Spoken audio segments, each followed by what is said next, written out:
Con lo cual se estima, mi estimación actual, en los últimos cálculos que estoy haciendo, hablamos de decenas de millones de robots humanoides para el final de la década, ¿no?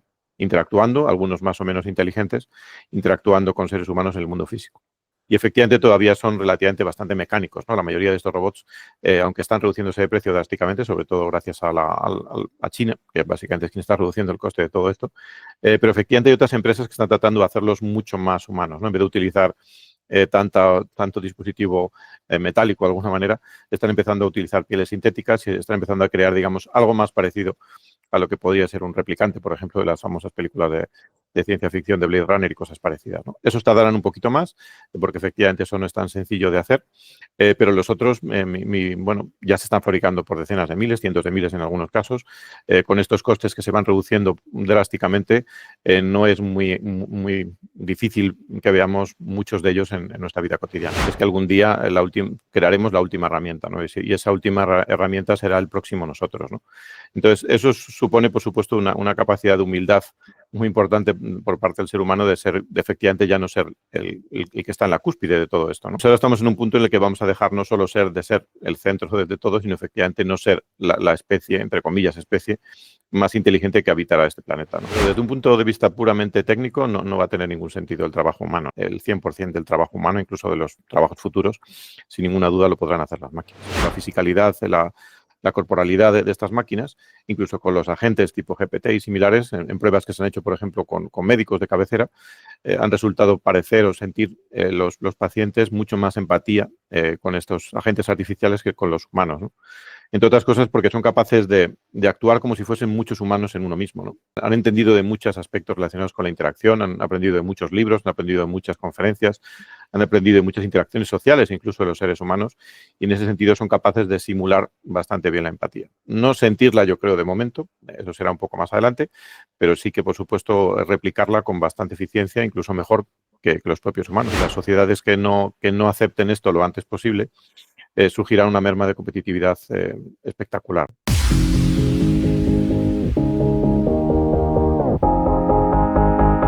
Bueno, hoy tenemos con nosotros a David Vivancos, uno de los grandes especialistas y expertos en inteligencia artificial. A los 8 años ya montó un periódico en su colegio y ahí vemos su espíritu emprendedor.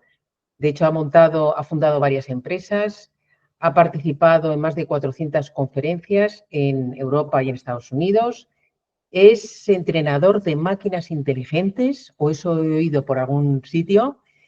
Es experto en artificiología, que viene a ser, y eso nos lo explicará él mejor, pues cómo puede afectar la inteligencia artificial en nuestra sociedad, cómo se va a transformar. Es además autor, como muchos de vosotros, escritor, ha escrito varios libros. El último tiene que ver con la artificiología y se llama E/AGI, Inteligencia Artificial General Corpórea. Mi primera pregunta, David, sería si estamos llegando al fin del conocimiento, que es otro libro tuyo que se llama así, al fin del conocimiento tal y como lo conocemos hoy, y cómo nos puede afectar esto. Bueno, lo primero, Ana, muchas gracias. Es un placer estar aquí con todos vosotros. Y efectivamente, estamos en el proceso de llegar al final del conocimiento. El final del conocimiento entendido como que los humanos estamos delegando el conocimiento a las máquinas, ¿no? Es algo que llevamos a hacer, es un proceso que no es instantáneo, llevamos un tiempo haciéndolos y ahora cada vez es más acuciante, ¿no? Eso no significa que la sabiduría humana todavía desaparezca, pero sí, de alguna manera, esa forma de adquirir conocimiento, de procesar conocimiento, incluso de crear conocimiento, es algo que estamos intrínsecamente delegando a las máquinas. Y efectivamente ese es el título de mi penúltimo libro. Se publicó en 2013 la primera versión y se revisó a finales del año pasado también para actualizarlo con algunas cosas que habían sucedido. Y es un poco el preámbulo de este otro nuevo libro que es efectivamente EAGI o el camino hacia la artificiología o qué está sucediendo con esa inteligencia artificial que algún día sueña con ser general y que también será corpórea, será física. Claro, es que resulta muy cómodo, yo utilizo bastante la inteligencia artificial y claro, te vas dando cuenta que cosas que antes pues, te costaban cierto trabajo, por supuesto las rutinarias, pero también es que te suponían cierto esfuerzo mental, oye, que te lo hace la inteligencia artificial, te lo hace estupendamente y cada vez es verdad que vas delegando más y más. Y dices, bueno, esto es irremediable, yo pienso como piensas tú. Pero eso va a dar paso a que nosotros nos dediquemos a pensar de otra forma no sé, tendremos más tiempo para la creatividad, tendremos tiempo para otras cosas que no hagan las máquinas. ¿Cómo ves tú todo esto, David? Sí, bueno, efectivamente, el liberar nuestro tiempo, yo creo que el tiempo es uno de los grandes valores que tiene el ser humano, ¿no? Junto con la gente que queremos, la salud, etcétera, yo creo que el tiempo es otra de esas grandes claves, ¿no?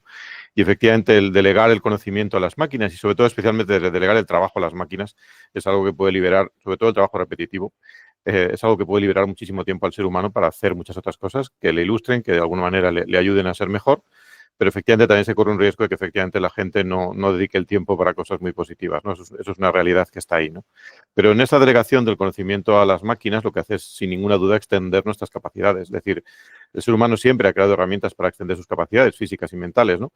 Y esta es una gran herramienta del momento que lo que permite efectivamente es multiplicar el tiempo humano, ¿no? Ya podemos, pues efectivamente, bueno, adquirir mucha más cantidad de sabiduría gracias a utilizar las inteligencias artificiales más potentes que existen y eso de alguna manera pues libera mucho tiempo al ser humano y le ayuda a llegar donde antes sencillamente no podíamos llegar. Claro, pero depende un poco cómo utilices luego el tiempo libre, porque yo veo un ejemplo y a lo mejor un poco ilustrativo de todo esto, ¿no? Antes no teníamos Google Maps y tirábamos o bien de nuestro conocimiento para ir en el coche de un sitio a otro, o teníamos los mapas, ¿no? Y los estudiábamos antes de ir a un sitio que no conocíamos. Ahora, ¿para qué hacer esto? Que es un esfuerzo, porque lo hace una herramienta, ¿no? Que en este caso es Google Maps. Eh, Eso, no sé, nos puede hacer también más tontos, o ¿cómo lo ves tú, David? Sí, por supuesto. Es decir, de hecho, el coeficiente intelectual, bueno, sabemos que no es la única medición de inteligencia, ni mucho menos, pero es una de ellas. Efectivamente, parece que está decreciendo en los últimos años, ¿no? Por la pérdida de atención y por muchas otras cosas, ¿no? Y efectivamente, esa pérdida de la capacidad humana de crear, de hacer, etcétera, pues puede llevar a que efectivamente lo que se vio en su momento en la película Idiocracia, que es una película ya que tiene 20 años, describe muy bien ese tipo de sociedad cuando efectivamente la gente se hace más idiota, entre comillas, ¿no? Entonces, sí, es uno de los riesgos. No es, por supuesto, no es el único riesgo que existen muchas otras virtudes que pueden suceder en el camino y lo mismo ha pasado previamente a otras escalas, por supuesto, con la calculadora, con el fuego, con muchas otras cosas que han ido, digamos, cambiando el ser humano y cambiando nuestro cerebro, ¿no? Se habla de que el nuevo córtex, más allá del neocórtex, el exocórtex, que se empieza a llamar también, quizás sería esta nueva inteligencia artificial que podría hacer más inteligente al ser humano, pero no de la manera en la que estamos acostumbrados a entenderlo hasta ahora. ¿Mm? Las máquinas ya pueden corregirse solas, ¿no? Están empezando a corregirse solas. ¿Llegarán a pensar de manera independiente? Sin ninguna duda, yo creo que vamos, o sea, el camino que estamos llevando dentro de este desarrollo de la inteligencia artificial, que yo llevo, pues, bueno, muchísimos años dedicado a esto, creándolo también, no solo utilizándolo, sino creándolo, efectivamente en los últimos años se está acelerando drásticamente, ¿no? Lo que antes podíamos pensar que faltarían 10, 15, 20 años para que llegásemos a esa famosa inteligencia artificial general, ahora ya parece que se atisba que va a ser muy difícil que no llegue antes del final de la década, ¿no? Si no, es incluso en los próximos 2 o 3 años con bastante probabilidad. Y eso supone que el ser humano ha sido capaz de crear una máquina que es tan inteligente como sí mismo, ¿no? Como un ser humano. Y en ese sentido, pues esa capacidad de inteligencia, esa capacidad de acción estará muy, muy elevada, ¿no? Y efectivamente sí que tomarán decisiones por sí mismos. Y además de eso, ¿piensas que podrían llegar a sentir emociones? Bueno, esa es una de las áreas importantes, ¿no? Introduciendo ya un poco el concepto de la artificiología y también el barómetro de la IAI o de la inteligencia artificial general corpórea. Efectivamente, la capacidad de sentir y la capacidad de emocionarse es una de ellas, ¿no? Es decir, hay una de las, bueno, se cubren unas 144 métricas distribuidas en 8 grandes bloques en este libro, pero hay una de ellas efectivamente que está relacionado con todo lo relacionado con no solo con sentir esas emociones, sino también con identificarlas correctamente, incluso hacerlas apropiadamente en cada momento, ¿no? Hay muchos factores culturales, sociales, que efectivamente hacen que las emociones, incluso depende de cada persona, también a veces hay expresiones emocionales muy diferentes, ¿no? Entonces sí, en algún punto, por supuesto, las utilizarán y no sé si incluso construirán unas nuevas, porque siempre pensamos que las máquinas se comunicarán con los seres humanos y ese es un primer paso, pero las máquinas ya se empezarán a comunicar también entre ellas mismas también, con lo cual habrá otro tipo de conexiones quizás emocionales o de una forma distinta como las conocemos entre ellas. Pero hablamos de imitar emociones o hablamos de tener emoción propia. Y estamos hablando de un robot humano. Correcto. Correcto. Hoy, en un primer paso, hablamos, por supuesto, de imitar las emociones y en un segundo paso puede caber, por supuesto, la capacidad de que sean capaces de crear esas propias emociones, tanto emociones totalmente distintas como efectivamente que surja ese sustrato de ese sentir la emoción, ¿no? Para eso tendríamos que haber llegado a esa capacidad de conciencia de las máquinas, que es donde todavía no estamos. Tampoco somos capaces de entender muy bien lo que supone en un ser humano. O sea, parece que si lo vemos entendemos lo que es, pero en una máquina parece que eso todavía no está tan claro, ¿no? Pero cuando eso suceda, por supuesto, dentro de todas esas capacidades, probablemente las emociones entren a jugar un papel importante, ¿no? Porque es una forma también de medir, de alguna manera, la intensidad en la que se perciben y en la que se actúa, ¿no? Con lo cual las emociones yo creo que en el ser humano juegan un papel importante, a veces incluso complejo, ¿no? Porque cuesta controlarlas, pero en todos lados lo contrario, ¿no? Nos ha permitido llegar donde estamos también parte de esa capacidad emocional. Bueno, ya, o sea, nos cuesta asimilar toda la información que nos estás dando. Parece ciencia ficción que una máquina pueda pensar por sí misma, no digamos sentir emociones. Ya se habla un poco de consciencia. ¿Crees que pueden llegar a tener consciencia propia? O sea, Yo creo que sí que pueden, sí que podrán, sí que podrán una cosa llegar. Es decir, muy fuerte, ¿eh? sí que podrán llegarlo y por supuesto es algo que va a ser trascendental para el ser humano, es decir, que exista otra entidad no biológica en este caso, totalmente artificial, que sea capaz de tener esa conciencia es algo que será un punto crítico en el ser humano, ¿no? Efectivamente, cuando ya tenemos algo que ha sido capaz de aglutinar la capacidad de inteligencia que tiene un ser humano, incluso superarla, que es cuando lleguemos a esa superinteligencia, que sería el paso siguiente a la inteligencia artificial general, cabe pensar que llegaremos también a esa capacidad de conciencia, ¿no? Lo que ocurre es que de momento es difícil de medir, ¿no? En el barómetro de la inteligencia artificial general corpórea, que es lo que mide este último libro, precisamente la conciencia ahora mismo está en un 6% de progreso, ¿no? De alguna manera, ¿no? Cuando hay otras métricas que ya están pues cerca del 90%, como puede ser aspectos relacionados con, algunos relacionados con la cognición, otras con el lenguaje y otras cosas, ¿no? Pero efectivamente la conciencia todavía está en un punto muy bajo, entre otras cosas porque nos cuesta medir esa conciencia, ¿no? Y medir una conciencia en ceros y unos, o en activaciones o no, que en el fondo las activaciones neuronales, aunque son mucho más complejas que ceros y unos, sin ninguna duda, también no sabemos medirlo realmente en un ser humano, ¿no? Es decir, es difícil determinar con palabras o incluso con pruebas empíricas esa capacidad de conciencia, aunque se ha estudiado mucho en la literatura en los últimos cientos de años, ¿no? Bueno, danos algún ánimo, David, de todo esto, que tiene sus pros y sus contras. Es verdad que hay cosas muy buenas, pero hay cosas que asustan un poco. ¿Tú crees que también podrían llegar a tener empatía o serán indiferentes al sufrimiento? No, yo creo que todo lo contrario. Es decir, bueno, evidentemente tendrán lo que hayan aprendido, ¿no? Si han aprendido a ser psicópatas, pues serán psicópatas. Si han aprendido a ser empáticos, serán empáticos, ¿no? Depende un poco cómo se haya enseñado a esas máquinas y por eso la importancia de que todos seamos parte de ese aprendizaje y de esa enseñanza de máquinas, ¿no? Pero si se les enseña correctamente, por supuesto que lo pueden ser. De hecho, lo curioso es que ya lo están empezando a hacer incluso más que los seres humanos, ¿no? Hay muchos papers científicos que ya lo han estudiado, que incluso con las IAs actuales, que ni siquiera tienen, pues bueno, estas formas antropomórficas que empezaremos a ver dentro de poco con la fisicalidad, la corporalidad de estas máquinas, incluso con los agentes tipo GPT y similares, en pruebas que se han hecho, por ejemplo, con médicos de cabecera, han resultado parecer o sentir los pacientes mucho más empatía con estos agentes artificiales que con los humanos, ¿no? Entre otras cosas porque son capaces de actuar como si fuesen muchos humanos en uno mismo, ¿no? Han aprendido de tantos humanos y de tanta información humana. No es cierto que ha aprendido con todo Internet, aunque se diga eso mucho, de otras cosas porque todo Internet supondría también el Internet que es privado y eso es mucha cantidad de información que no está accesible para estas máquinas de momento, pero sí con una gran parte o casi toda el Internet público, ¿no? Con lo cual han entendido de muchos aspectos relacionados con la interacción, han aprendido de muchos libros, han aprendido de muchas conferencias, han aprendido de muchas interacciones sociales, incluso de los seres humanos, y en ese sentido son capaces de simular bastante bien la empatía. No sentirla, yo creo, de momento, eso será un poco más adelante, pero sí que, por supuesto, replicarla con bastante eficiencia, incluso mejor que los propios humanos. Creo que me vas a contestar que sí, pero esto me parecería increíble. ¿Estas máquinas, estos robots humanoides, podrían llegar a amar? Bueno, es una de las vertientes, sí, se piensa que sí. Se piensa que si efectivamente si llegan a ser conscientes y entienden la diferencia entre el qualia, la diferencia entre entender esa singularidad del ser, ¿por qué no? Es una cosa que podrá ser factible. Estos futuribles, evidentemente, dependen de muchos factores. Sí que es cierto que la inteligencia artificial conquiste el mundo físico, y de ahí viene un poco este cuarto libro de la inteligencia artificial general y además corpórea, es porque efectivamente cuando ya esté en el mundo físico todo va a cambiar, ¿no? Es decir, ya no hablamos solo de que sean capaces de responder a una pregunta por internet o por un móvil o por otro dispositivo, sino que van a ser capaces de estar persistentes en el mundo físico, de moverse por el mundo físico, de tocar el mundo físico, de interactuar con los seres humanos, ¿no? Y eso puede tener aspectos, por cierto, muy positivos, porque en realidad hay muchas áreas de la población humana donde hay muchas desigualdades y muchas diferencias, porque no tenemos, por ejemplo, suficientes profesores para tantos alumnos, no tenemos suficientes personas para cuidar a muchas personas mayores que no pueden recibir esa atención, ¿no? Con lo cual se estima, mi estimación actual, en los últimos cálculos que estoy haciendo, hablamos de decenas de millones de robots humanoides para el final de la década, ¿no? Interactuando, algunos más o menos inteligentes, interactuando con seres humanos en el mundo físico.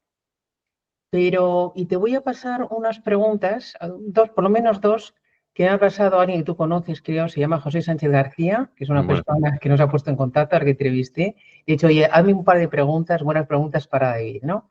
Y una de ellas es si no estaremos un poco limitados, o sea, si la velocidad de todo esto no va a ser tan inmediata, pues por las limitaciones energéticas, de materiales, de tiempo para fabricar todos estos robots. ¿Tú eso cómo lo ves, David? Esa es una pregunta fantástica, porque efectivamente la limitación, una de las limitaciones actuales es cuando van a operar en el mundo, que puedan operar durante mucho tiempo, ¿no?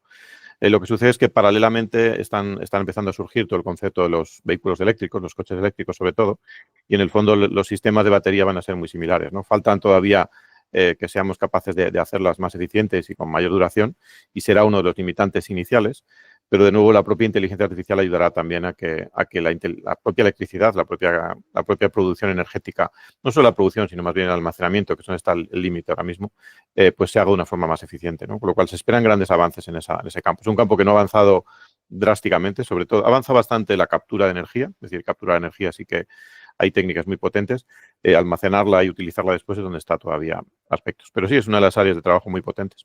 Te voy a pasar otra pregunta interesante que hace José. Dice, ¿cómo crees que la religión va a reaccionar si se demuestra que los humanos no somos unos seres superiores, ni siquiera somos los más inteligentes, somos los más tontos que la inteligencia artificial? ¿Y cómo puede afectar esto a nuestra forma de ver la vida? David. Bueno, preguntas muy profundas. Bueno, efectivamente, si creamos el ser humano, yo siempre digo que el ser humano siempre ha creado herramientas, y mi asunción desde hace ya un montón de años que dije esta frase es que algún día crearemos la última herramienta, ¿no? Y esa última herramienta será el próximo nosotros, ¿no? Entonces, eso supone, por supuesto, una capacidad de humildad muy importante por parte del ser humano de efectivamente ya no ser el que está en la cúspide de todo esto, ¿no? Siempre la analogía que hago es cuando hablamos, por ejemplo, de la época de Galileo, por ejemplo, ¿no? Con la época de Galileo, pues el ser humano pensaba que la Tierra era el centro de todo y luego se vio que no era tanto, ¿no? Pues ahora estamos en un punto en el que vamos a dejar no solo ser el centro de todo, sino efectivamente no ser la especie, entre comillas, especie más inteligente que habitará este planeta, ¿no? ¿Sueñas con ser el próximo bestseller? Desde Triunfa con tu libro transformamos tus palabras en éxito de ventas. ¿Estás listo para escribir tu libro? Nosotros te guiamos paso a paso. Y cuando tu manuscrito esté listo para conquistar el mundo, ¡boom! Editatulibro.net entra en juego. Con el mejor equipo de profesionales editoriales, tu obra brillará como nunca. Correctores, maquetadores, portadistas, editores y publicistas a tu disposición. No dejes que tu libro sea uno más en la estantería. Hazlo resplandecer. Con Triunfa con tu libro y editatulibro.net, tú eres el próximo autor revelación.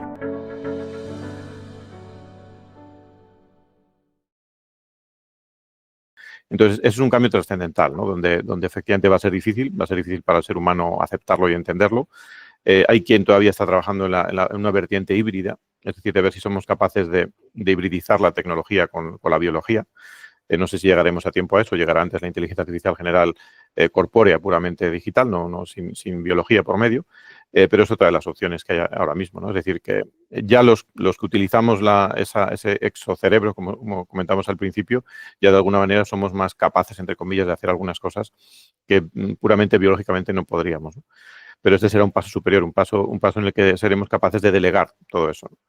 El aspecto de la religión que comentabas al principio también, pues evidentemente surgirán diferentes vertientes, ¿no? Hay quien piensa incluso, no es mi caso, pues que la propia inteligencia artificial será una religión, ¿no? Será de alguna manera las nuevas deidades, entre comillas, ¿no? Yo no creo en esa vertiente, pero sí que es cierto que es una de las que se barajan en algunos ámbitos, ¿no? Yo creo que el aferrarse, digamos, a algo cuando no tenemos las respuestas, yo creo que en eso, por supuesto, la religión ha ayudado y ayuda mucho al ser humano en muchos casos. Y en este caso, pues esas nuevas respuestas habrá que ver cómo se enmarcan en esta fusión de humanos con tecnología.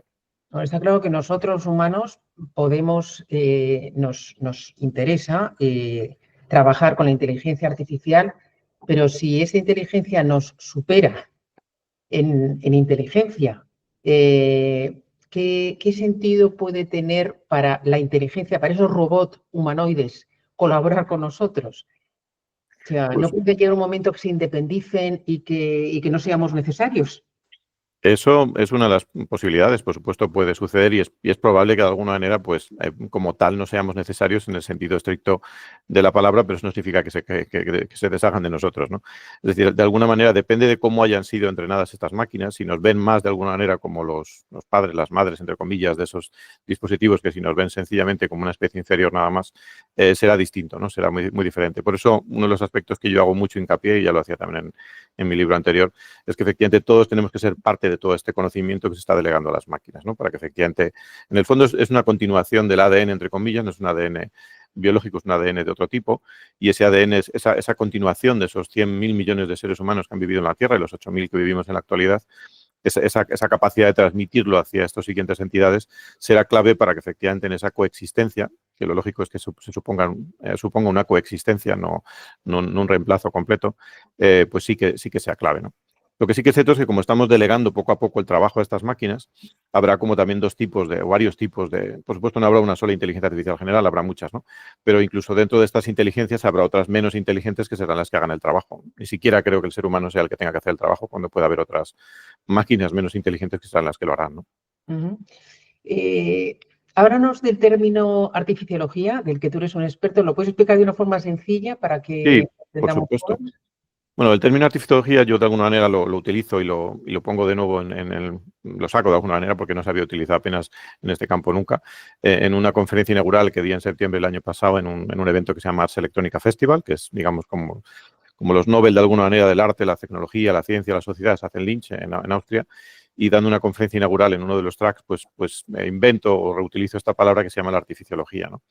Y la artificiología, por entenderlo muy sencillo, sería el equivalente a la antropología, pero en vez de con seres humanos, pues con máquinas humanoides inteligentes que algún día vivirán con nosotros, ¿no? Es decir, es un campo de estudio que lo que trata de ver es, bueno, como cuánto de cerca y de lejos estamos en todas las diferentes posibles métricas que podamos ver con las que podríamos comparar un ser humano con estos otros humanoides artificiales o seres artificiales, ¿no?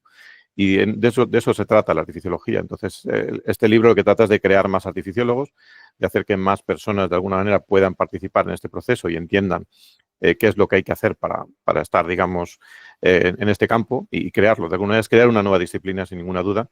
No es una disciplina que solo estudia la inteligencia artificial, va mucho más allá, porque efectivamente hablamos de cosas como las que comentabas, como la sociedad, la empatía, el amor, muchas otras cosas, ¿no? ¿Tú crees que vamos a una sociedad en que no va a ser necesario trabajar, que lo van a hacer todas las máquinas? Sin ninguna duda. Yo creo que desde un punto de vista puramente técnico no va a tener ningún sentido el trabajo humano, ¿no? Es decir, yo también mi segundo libro se llamaba Automatiza o serás automatizado, ahí hace 5 años y pico. Hablaba un poco de eso, efectivamente, si al final no tiene mucho sentido que cuando un ser humano inteligente, pues aprende a hacer una tarea, cuando ha aprendido a hacer una tarea, si es incluso un poquito más inteligente, es capaz de optimizar esa tarea para hacerla lo mejor posible, pero llega un punto donde ya no se puede optimizar más de una forma sencilla, ¿no? Entonces, lo que suele hacer el ser humano es seguir repitiéndola, ¿no? Y es donde yo creo que es donde entran en juego las máquinas para que efectivamente ya cuando una tarea se tiene que repetir, lo deleguemos completamente a una máquina y liberemos ese tiempo, ¿no? Entonces, poco a poco, al principio eso sucedía solo en ciertas tareas muy limitadas y cada vez, por supuesto, ha ido aglutinando muchas tareas en el mundo digital, y ahora con la robótica humanoide y con otro tipo de robots en el mundo físico, pues irán también aglutinando muchas tareas repetitivas del mundo físico, ¿no? Con lo cual, desde un punto de vista puramente tecnológico, poco a poco, el 100% del trabajo humano, incluso de los trabajos futuros, sin ninguna duda lo podrán hacer las máquinas. Pero eso es complicado. Se habla de la renta básica universal, ¿no? De este tipo de cosas, pero es muy complicado porque conocemos el desarrollo de la humanidad, cómo ha ido, y siempre hay unos que mandan más que otros, ¿no? Entonces, ¿cómo ves tú esto de que las máquinas hagan el trabajo y el resto de la humanidad, cómo se distribuye la riqueza? ¿Quién va a decidir eso? Esa es una gran pregunta y quizás sea la temática de mi siguiente libro, porque lo que no está todavía claro es cuál es el siguiente modelo de sociedad, ¿no? Es decir, el modelo de sociedad efectivamente se basa en que personas que normalmente tienen más dinero que otras o más recursos que otras, contratan a esas otras personas que tienen menos recursos para hacer trabajos o servicios, y que al final, pues bueno, toda la sociedad se construye en base a ese precepto y todas las sociedades modernas están basadas en eso, ¿no? Entonces, efectivamente, ya el trabajo no va a ser necesario que lo hagan los seres humanos, lo que supone es un rediseño completo de la sociedad actual, ¿no? Para que efectivamente esas desigualdades que ya existen y efectivamente son muy críticas en muchos lugares, que no se exacerben aún más, ¿no? Entonces, lo de la renta básica es una de las fórmulas. Yo creo que al final, cuando ya el trabajo ligado, digamos, a una capacidad mínima o suficientemente decente de vivir y de existir y de progresar y de crecer, por supuesto, también, cuando eso esté de alguna manera ya provisto, pues efectivamente todos esos modelos han de cambiar, ¿no? No están escritas las reglas todavía. Efectivamente, lo que harán muchas sociedades es tratar de ralentizar esto lo máximo que puedan, para de alguna manera seguir manteniendo los status quo, pero es cierto que entra en juego un factor muy importante, que es el de la competitividad, ¿no? Es decir, las sociedades que no acepten esto lo antes posible, surgirá una merma de competitividad espectacular, ¿no? Yo siempre pongo el ejemplo, antes ponía el de Corea del Sur, ahora pongo el de Singapur también. Singapur hace no muchos años pues estaba en el tercer mundo, ¿no? Y ahora sin ninguna duda está en el primer mundo y es uno de los países que más está aceptando todo esto y está creciendo en el PIB y en muchas otras métricas de una manera espectacular, siendo un país muy pequeño y en teoría con pocos recursos, ¿no? ¿Cómo puede afectar todo esto a dos temas que nos interesan mucho a la humanidad, que es la educación por un lado y la salud por otro? David. Bueno, a la educación, por supuesto, yo creo que ser capaces de tener esa unicidad entre un profesor y un alumno, sobre todo en edades más tempranas, yo creo que eso lo puede solucionar, ¿no? Yo creo que siempre los seres humanos, por desgracia, terminamos aprendiendo de alguna manera como si todos fuésemos muy parecidos, y en el fondo todos somos bastante singulares, ¿no? Es decir, yo creo que y eso se va perdiendo poco a poco porque se trata, como no hay suficientes profesores, no hay suficientes recursos para detectar en lo que cada persona es excelente, y todos somos excelentes en algo, sobre todo al comienzo, pues eso, por supuesto, podría maximizarlo, ¿no? Yo creo que va a seguir siendo necesario, es decir, tanto la enseñanza humana, por supuesto, muy ayudada con este tipo de robots humanoides en su momento y otro tipo de inteligencias, va a ser importante y va a ayudar a que esa paridad de un alumno, un profesor, sea factible, ¿no? Y en el caso de la salud, lo que va a permitir es efectivamente que muchas de esas enfermedades que no hemos sido capaces de superar en todos estos siglos previos, se puedan hacer gracias a la inteligencia artificial, ¿no? Y también incluso esa capacidad de tener esa paridad. Hay muchas disciplinas médicas donde, por desgracia, pues hay un doctor y hay cientos, en algunos casos decenas de miles de pacientes, ¿no? Sobre todo en ciertos países, ¿no? Entonces, el que efectivamente exista esa capacidad robótica también, de ser capaz de curar al ser humano y de ayudar al ser humano a estar con salud, por supuesto va a ayudar drásticamente, ¿no? Y más en la tercera edad, como comentábamos antes también. Vamos a ponernos visualmente cómo podemos imaginarnos todo esto. ¿Cuándo ves tú que podemos ver a los primeros robots humanoides como los que tú nos has mostrado en la portada de tu libro? ¿Vale? ¿Cuándo podríamos verlo? ¿Y cuándo podríamos ver un tipo de robots más humanoides? O sea, que todo se parezca mucho más a nosotros. Correcto. En la actualidad hay ya muchas empresas que fabrican estos robots, es decir, ya no existen, digamos, solo en las portadas de un libro o en la ciencia ficción, sino que ya los podemos ver. Yo hace ya tiempo que llevo trabajando con estas empresas, yo hace tiempo que los he visto físicamente. Hace poco también en el Mobile World Congress aquí en Barcelona, pues también había varios de estos tipos, y hay algunos que incluso valen en torno a $15.000, con lo cual son todavía limitados, pero es relativamente barato, entre comillas.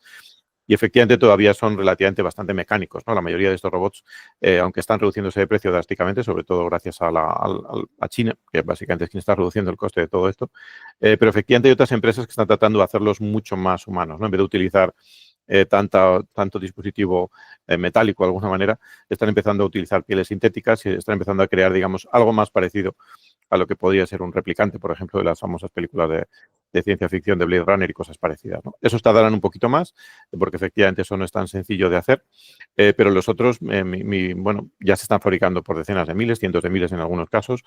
Con estos costes que se van reduciendo drásticamente, no es muy difícil que veamos muchos de ellos en nuestra vida cotidiana, ¿no? Depende también un poco de la regulación y de la legislación, ¿no? Quizás en Europa, si se sigue la misma tónica de hacer regulaciones restrictivas, quizás tardemos más. Pero hay otros países donde, sin ninguna duda, el mes que viene estoy en Singapur, estoy seguro que ahí los veré por cientos, sin ninguna duda, ¿no? ¿Tú eres más partidario, David, de no poner puertas al campo o de regular de alguna forma cómo va a evolucionar todo esto para llegar a una sociedad justa, ¿no? Sí, hombre, yo soy más de la vertiente, hay dos vertientes en este caso, que son los aceleracionistas y los deceleracionistas. Los aceleracionistas, que es donde me incluyo de alguna forma, aunque no estoy de acuerdo con todo, pero con una gran parte sí. Efectivamente, yo creo que estamos en un momento en que es importante el que esto suceda. Esto va a suceder de una manera, si queremos o no queramos o no queramos, salvo que ocurra un cataclisma, siempre digo, de proporciones bíblicas y desaparezca la tecnología, es algo que va a suceder, ¿no? Con lo cual es mejor estar ahí que no estar ahí, ¿no? Eso no significa que en ese proceso no tratemos de hacerlo lo más ético posible, lo más justo posible, por supuesto. Yo creo que esa justicia vendrá también de que sea, primero, de que sea abierto, de alguna manera, que se pueda hacer un desarrollo abierto de todo esto, y segundo, de que estemos cuantos más involucrados en ello, ¿no? Entonces, la regulación, pues la fundamental, la que ya existe de alguna manera para las leyes que ya existen, muchas de ellas son totalmente válidas, no hay por qué inventar cosas nuevas, pero sobre todo lo que no hay que perder es esa merma en competitividad, ¿no? Porque si no lo hacemos nosotros, lo va a hacer otro, y los países o las sociedades que no lo hagan van a estar muy atrasados, ¿no? Muchas de las personas que van a escuchar tu entrevista son autores y escritores.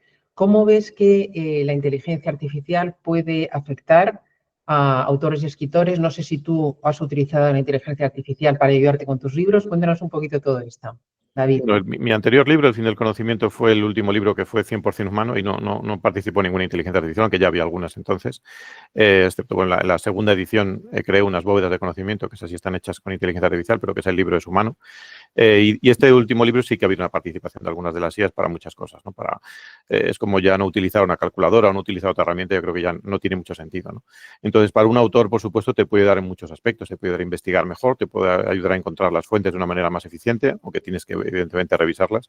Te puede dar, por supuesto, muchos aspectos de corrección, todo el aspecto de correcciones que se utilizan en muchos entornos, la IA cada vez ayuda más, sobre todo las IAs cada vez más potentes, ¿no? Es decir, aquí sí que hay una diferencia entre, yo suelo utilizar unas 20 inteligencias artificiales de forma diaria, muchas de ellas relacionadas con el lenguaje, otras con otras modalidades, y efectivamente hay que ver que cada una tiene su, entre comillas, personalidad distinta, ¿no? Por lo cual, saber utilizar las inteligencias artificiales para un autor, yo creo que es tan básico, pero en realidad como para cualquier otro ciudadano. Es decir, yo creo que no veo casi ninguna persona a la que no tenga sentido que de alguna manera la inteligencia artificial no le pueda ayudar a solucionar algún problema en su vida cotidiana. Voy a preguntarte algo que no tiene que ver con la inteligencia artificial, pero sí como con tu faceta de autor, de escritor. ¿Tú autopublicas tus libros o lo publicas con editorial? Sí, yo el primer libro sí que lo publiqué con El Mundo, Expansión y La Vanguardia, salieron 50.000 ejemplares hace ya casi 10 años del primer libro, del Big Data, la inteligencia artificial.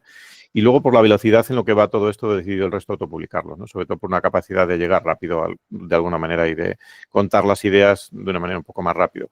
Incluso este mismo libro, el de la inteligencia artificial general corpórea, en realidad ya es la cuarta edición. Es decir, en muy poco tiempo, en meses literalmente, salió primero en inglés. Yo siempre escribo en inglés porque, bueno, es un mercado donde tengo más movimiento también, pero primero lo hice en inglés y la versión en español salió en enero, y desde enero, en estos 2 meses y pico, ya ha habido como 4 ediciones, ¿no? Porque en el fondo es un campo tan dinámico que cambia tanto, que el autopublicarlo te permite hacerlo de esa manera tan ágil, ¿no?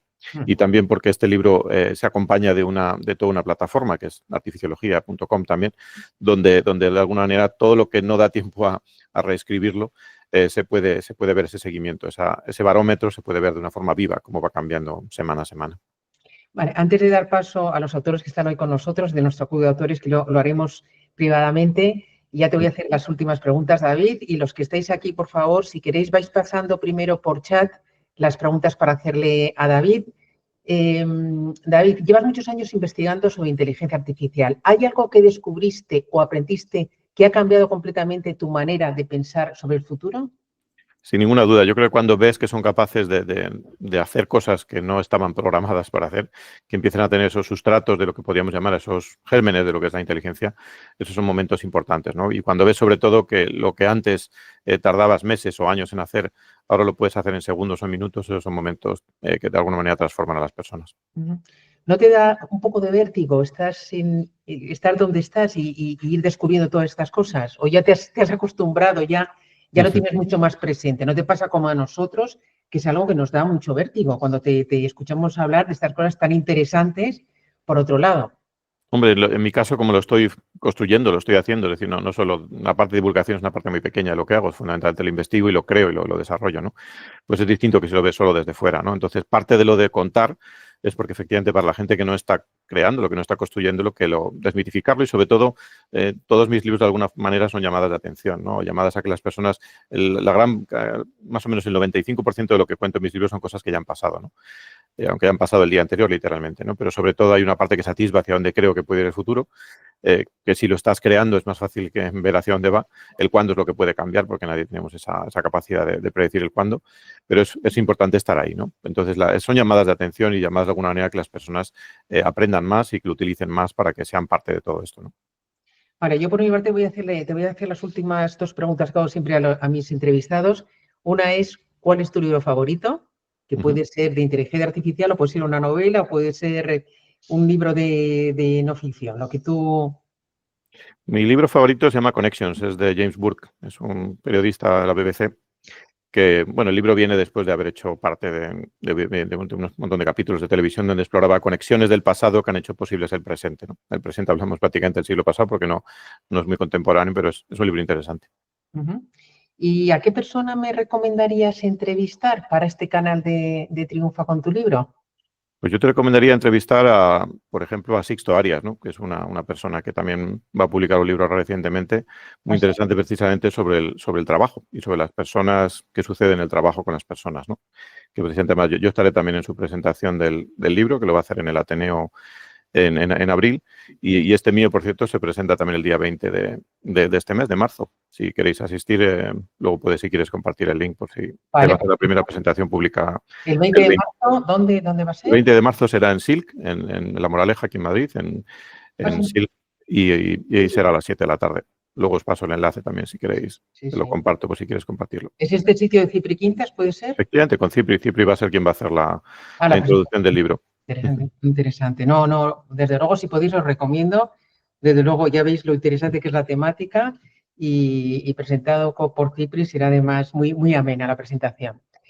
Perfecto, pues David, muchísimas gracias. Muchísimas gracias además por contarnos tantas cosas en poco tiempo, pero que nos has abierto este mundo cercano que llega ya, ¿no? Vamos a dar paso a ver si hay preguntas. Voy a ver en el chat. Hay una persona aquí, además, una jurista, que está escribiendo un libro que se va a llamar algo así, La IA injusta, sobre algunos sesgos que tiene la inteligencia artificial. Bueno, entonces me gustaría que interviniera de alguna forma. Vamos a ver si aquí en el chat si ya hay... Vale. Sara ya ha contestado la pregunta, ¿vale? Lo del alma la ha contestado antes, Sara. María, mira, María de Reposo es la jurista. Dice, si creas y entrenas a IA, ¿qué herramientas utilizas para evitar los sesgos raciales, económicos, de género, de salud, etcétera? Bueno, las IAs, fundamentalmente, por explicar muy fácil cómo funcionan, se basan en datos. Es decir, como aprenden es con datos y luego con una especie de modelo que trata de imitar, sin ninguna duda, muy, muy ligeramente al cerebro. Entonces, el modelo puede estar sesgado o los datos pueden estar sesgados, ¿no? O ambas cosas. Todos los datos están sesgados, es decir, yo creo que al igual que todos los seres humanos estamos sesgados, yo creo que no hay ningún ser humano que no tenga ningún tipo de sesgo, con lo cual es fácil o es difícil, mejor dicho, que las inteligencias artificiales no tengan tampoco ningún tipo de sesgo, ¿no? Entonces, lo que se trata es de hacer que esos datos que se proveen para entrenar los algoritmos, pues efectivamente sea lo más, la distribución sea lo más equitativamente posible, ¿no? Que lo que suele pasar es que hay un desbalanceo entre los datos, ¿no? Por ejemplo, si hay más personas que son de un color o de otro, pues eso puede ser una forma de indirectamente sesgar con los datos, ¿no? Y luego también puede haber un sesgo por el propio modelo, o sea, el modelo puede estar mal hecho, puede estar efectivamente mal creado y mal construido, y efectivamente lo que se hacen después son muchas pruebas posteriores para intentar reducir en la mayoría de los sesgos posibles. Como digo la mayoría porque yo creo que no existe, al igual que no existe un ser humano sin ningún sesgo, además también hay sesgos que son culturales, dependen del país o de las personas son distintas. Lo mismo sucederá también y sucede con las IAs, ¿no? Mira, te voy a pasar también una pregunta interesante que me pasó José, que dice, ¿crees que los humanos deberíamos modificar nuestra genética para mejorar, aunque sea polémico, igual que hacemos con algunos ciertos genes en los bebés, en las plantas y también en la crianza de algunos animales con características específicas? ¿Por qué sí o por qué no deberíamos hacerlo con nosotros mismos? Y es una pregunta muy filosófica también, pero muy interesante para que Sí. tú me contestes, David. Es decir, si el ADN, yo siempre digo que es nuestro manual de instrucciones, yo me lo he secuenciado primero una parte más pequeña y luego una parte más grande ya hace unos cuantos años, y el microbioma también, que por cierto son los ADNs también de microbios que tenemos en el cuerpo humano, que tenemos más células de microbio, por ejemplo, que de ser humano, y todo es influye, al final es una mezcla de esta biología en su máxima extensión, ¿no? Entonces, si pudiésemos cambiar parte de ese manual de instrucción, pues que por algún motivo pues está dañado o hace que de alguna manera tengamos cierta problemática, y eso se pudiese hacer, que hoy por ahí no es tan sencillo de hacer, aunque ya existen técnicas como CRISPR y otras que permiten manipular aspectos pequeños de ese código genético, pues yo creo que podría ayudar al ser humano en muchas cosas, ¿no? El que manipular esa genética nos permita competir de alguna manera con estas inteligencias artificiales, y va un poco por ahí la pregunta, es lo que veo difícil que llegue a tiempo, ¿no? A mí la palabra imposible no está en mi diccionario, pero veo un poco difícil que llegue a tiempo. Con lo cual la respuesta es si ayuda al ser humano a ser mejor y a resolver problemas que tenemos de alguna manera enquistados, entre comillas, yo creo que sí, ¿por qué no? Yo lo que veo entre lo que vas contando, David, es que son temas todos y cada uno de ellos muy polémicos, que pueden ser muy polémicos, que probablemente a la sociedad no le va a dar tiempo a asimilar, o sea, cuando quiera regularlo ya va a estar, ¿no?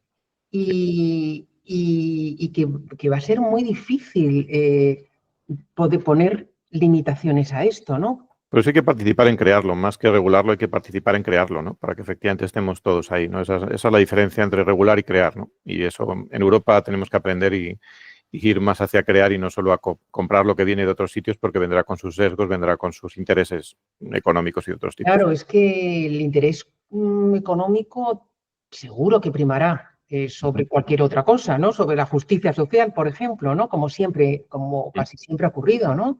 Entonces, tú esto no ves que tiene cosas muy buenas, evidentemente, pero el futuro preocupa también un poco, ¿no?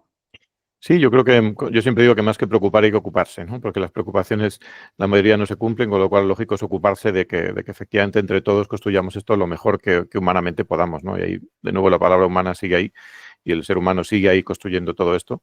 Entonces yo creo que la clave es estar haciendo cosas, ¿no? Es decir, no solo vivirlo de una manera pasiva.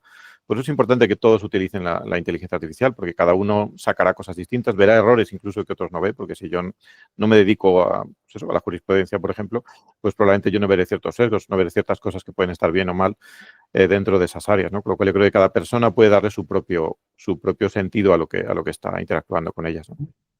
Mira, María del Reposo te pregunta también si cuentas con un equipo multidisciplinar para detectar los sesgos de los que hablabas.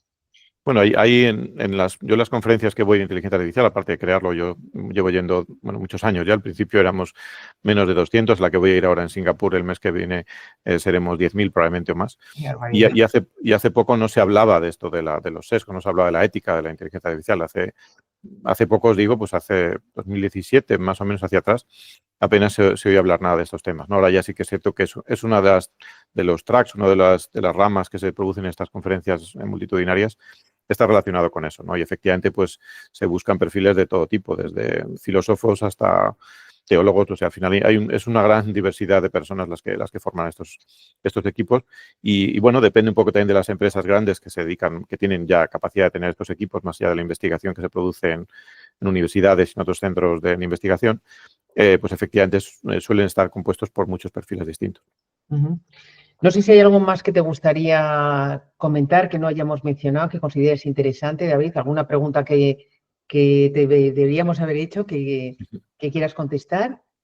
No, yo creo que hemos cubierto, en este poco tiempo que hemos tenido juntos, hemos cubierto bastante campo, ¿no?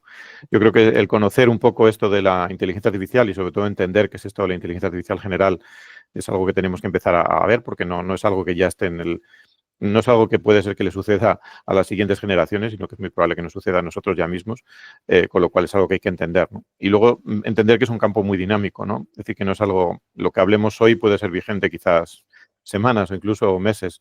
Mucho más, probablemente algunas cosas se empiecen a quedar obsoletas, ¿no? Es un campo que cambia muy rápido y donde actualizarse y ese aprendizaje eterno que yo le llamo es algo que debe ser clave y sobre todo la pista fundamental es que hay que utilizarlas. Cuantas más mejor las IAs. Bueno, pues muchas gracias, David. Pásame por favor cuando puedas el enlace de la presentación de tu libro. Sí. Y un placer, de verdad, escuchar estas cosas de alguien que además conoce muy bien el tema. Y bueno, temas tan interesantes, la verdad. El placer es mío. Muchas gracias por la Muchas invitación, gracias, Ana. David. Un abrazo. Gracias.